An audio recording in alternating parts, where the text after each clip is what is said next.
Hi everyone, Kareen Erbe here with Broken Ground, and today I want to talk to you about raising chickens in cold climates. So I'm going to share 6 tips with you.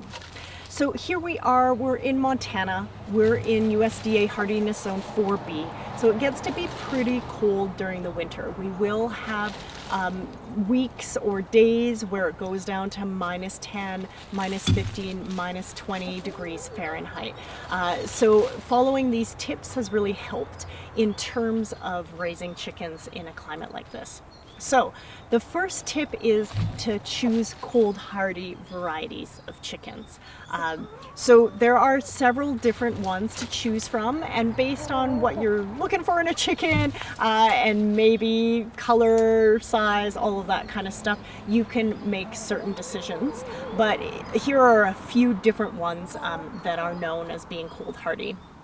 So Barred Rock, Black Star, Buff Orpington, Araucana, Rhode Island Red.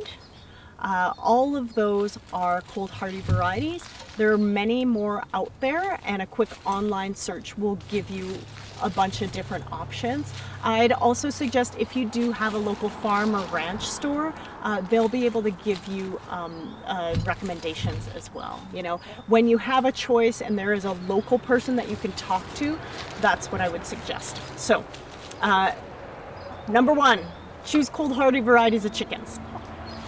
Number 2 is the location of your coop. So if you haven't yet chosen a location for your coop, you want to choose a place where they might get some south-facing sun, south-facing winter sun, or early morning eastern sun. And also that coop be fairly close to your house.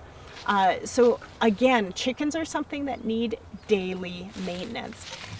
So you want to make it fairly close in terms of those zones that we talk about in permaculture.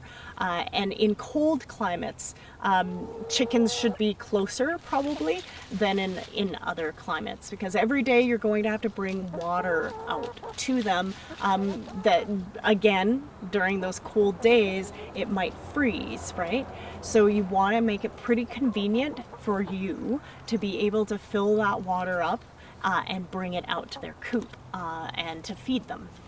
So I suggest that you locate your coop fairly close to the house, that if possible you have on your coop some either east-facing or south-facing windows. So we have some east-facing windows so they get that early morning sun that can warm them up during those winter days. And then in the summertime, of course, we do have shade from the western sun. So location is important. The third tip is that you actually insulate the coop if you can. So you can do that actually in the build of the coop. So my husband built this coop, my husband and stepson built this coop, so they insulated it really well. Or you can always get straw bales and use those around the coop early in the late fall that last you throughout the winter. So there are a couple different ways of doing that. So again, cold hardy varieties, location of your coop, insulating your coop, super important. My 4th tip is that you have a snow-free area for your chickens. Chickens don't like snow. They don't like to walk in the snow. I used to have ducks, and the ducks would come out and they love the snow, they're walking around in it. Chickens do not. So you want to have a snow-free area. So in our coop, below the chicken house, there's a snow-free area that they can be in.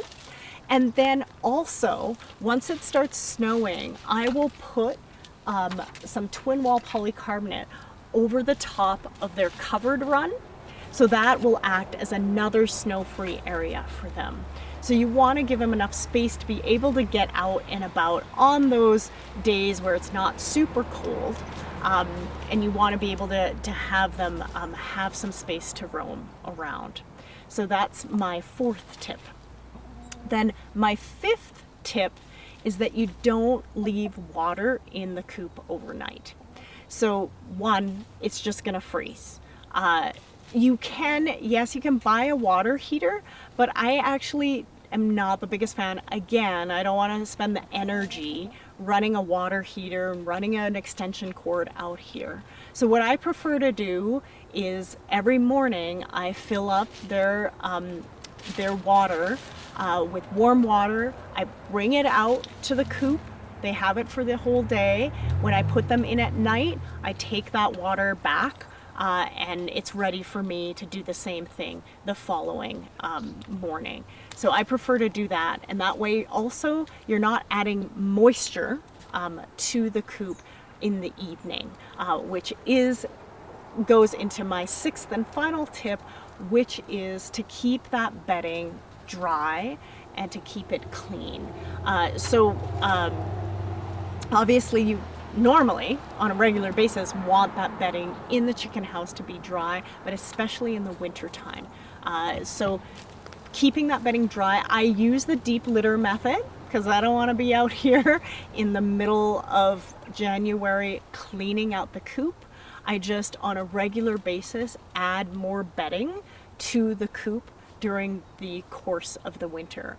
And so that at the end of the winter, when things are starting to get warmer out, I can clean out all of that material, and that acts as a ton of base material to build a compost pile. And so that's how I prefer to do it. So those are my 6 tips. So 1, cold hardy varieties. 2, make sure that you locate your coop in an appropriate place that gets a little bit of winter sun and is close to your house. 3, insulate the coop. 4, make sure that there's a snow-free area for them. 5, don't keep water in the coop at night. And 6, use the deep litter method of bedding throughout the winter. So let me know if you have any questions about raising chickens in cold climates, and thank you so much for watching.